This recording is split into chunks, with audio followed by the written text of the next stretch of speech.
Hello everyone. In this lecture, we are going to discuss about carbenes. Carbenes are very important intermediate which are produced during some reactions. We are going to discuss those reactions also. So we are going to start with some basic carbenes. First one is CH2N2. The structure of CH2N2 will look like this one, and it will have resonating structures also. So its resonating structures will show resonance like this. Why we draw arrows in such a way? One of the basic questions. Because arrows are drawn in the direction of electron flow. So electrons are flowing from this direction to this direction. That's why we are drawing arrows like this. So after this, we are going to get a canonical form like CH2, single bond N, triple bond N, and this N will contain a positive charge while this CH2 will contain a negative charge. This is one of the resonating forms. How carbene is generated from this one? We need to supply slight heat or light so that this bond is broken. Carbon-nitrogen bond is broken. In the case carbon-nitrogen bond is broken, the electrons will be taken by nitrogen as it is more electronegative compound. So nitrogen will take the electrons and it will form a neutral compound N2. Also, we are going to get CH2, that is a 6 electron species, that is also known as carbene. CH2 is our carbene. Its octet is incomplete and this compound is known as carbene. So that's how carbene is generated. Now we are going to discuss about types of carbene. Carbene is of two types, singlet and triplet. What's the difference in between singlet and triplet carbene?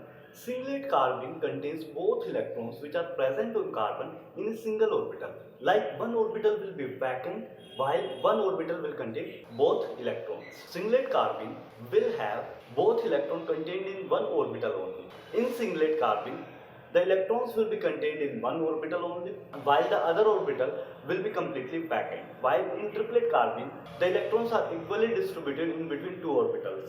Like each orbital will contain one unpaired electron. As you can see, one orbital is vacant while the other orbital contains both electrons. In singlet carbene, both electrons will have opposite spin, while in triplet carbene, both electrons will have same spin. Which one is more stable? In case of CH2, the singlet carbene is less stable than triplet carbene. The reason is the electronic repulsion. Both electrons are contained in one orbital, so they will repel each other. That's why they are not stable in same orbital. While in case of triplet carbene, both electrons are contained in different orbitals. They will be relatively more stable. That's why triplet carbene is more stable than singlet carbene in case of CH2. In case of CF2, the triplet carbene is less stable than singlet carbene. The reason is singlet carbene in CF2 will have a vacant orbital and fluorine can back donate its electron in vacant orbital. Due to this bonding, the singlet intermediate will become highly stable as compared to the triplet intermediate. That's why singlet carbene is more stable than triplet carbene in case of CF2. How singlet carbene of Cl2 or CF2 is generated? You can take this compound, that is chloroform, and react it with a base. That base can be NaOH or KOH, which can take out the hydrogen easily. Like we are going to take a OH minus, which is going to take out this hydrogen, and the electrons of this bond will be shifted to carbon. Carbon will have a negative charge, but negative charge will be unstable on carbon, so chlorine will take out its electron and leave as Cl minus. So we are going to get CCl2, that is 6 electron species. That is also a carbene. Both are carbene, CH2 and CCl2. In one, the singlet is stable, while in case of CH2, the triplet was stable. Now we are going to discuss some typical carbene reactions, like insertion of carbene. First one is insertion of carbene in different kind of bonds. If we take ROH and react it with carbene, the lone pair of oxygen will be donated to the carbene and hydrogen will migrate to this CH2 to form ROCH. First, oxygen will give its lone pairs to this carbene.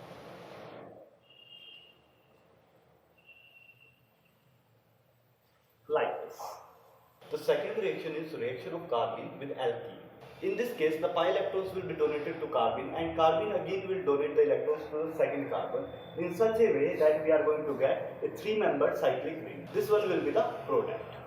If we are having a tertiary carbon which is having CH bond, if we react it and when we react it with carbene, the carbene will be inserted in between carbon-hydrogen bond, and we should get a quaternary carbon. We should get a product like this. One more way of generating carbene is that we can react CH2X2 with zinc or copper, and we should get a compound like this, Zn or Cu, and we should get Zn CH2I, and on this side also CH2I.